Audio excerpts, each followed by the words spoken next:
I now give the floor to the distinguished representative of Algeria, and after that it will be Mozambique. Thank you. I would like to begin by welcoming the participation of the Secretary General, Mr. Antonio Guterres, in this meeting. Algeria aligns itself with the statements delivered on behalf of the Group of 77 and China, as well as the Arab Group, and wishes to add the following remarks in its national capacity.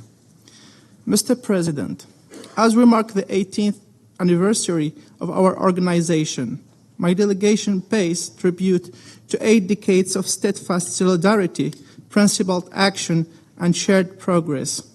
From its founding charter to the complex challenges of today, the United Nations has remained our collective compass, guided by the pursuit of peace, development, and the preservation of human dignity.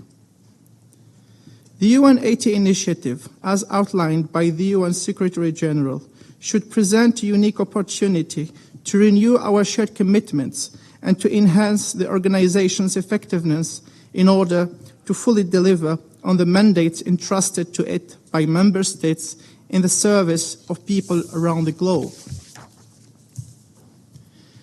As we embark on this vital journey of reform, it's evident that the United Nations continues to grapple with procedural frameworks that have become overly rigid and burdened by excessive layers of bureaucracy.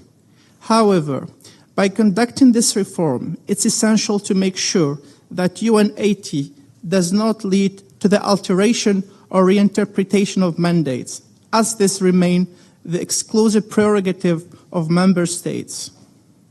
Moreover, reforming these entrenched processes should not be seen merely as a budget-driven or temporary responses to the current liquidity crisis.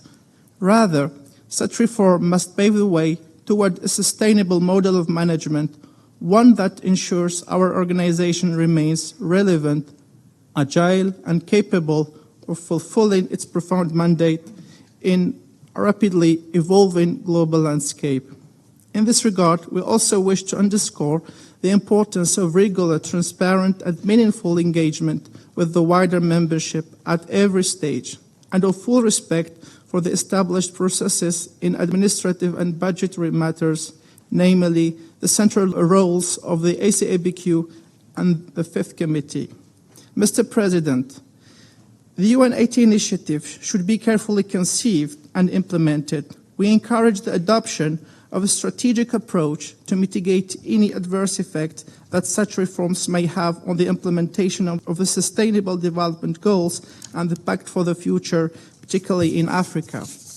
This reform should also not undermine ongoing efforts in workforce planning aimed at promoting equitable geographical representation and supporting the rejuvenation of the UN workforce. By doing so, we can foster the development of a diverse, innovative, and action-oriented workforce that reflects the values and aspirations of our shared commitment. In closing, Mr. President, let us embrace the UN80 initiative as an act of collective stewardship by addressing procedural inertia, fostering genuine inclusivity, and advancing concrete reforms. We can ensure that the United Nations emerge from its 80th year stronger, more agile, and better equipped to deliver on the promise of its founding charter. As an advocate of reform within the UN system, particularly the development system and the resident coordinator system, Algeria stands ready to engage constructively with fellow member states in this vital endeavor. I thank you. I thank the distinguished representative of Algeria.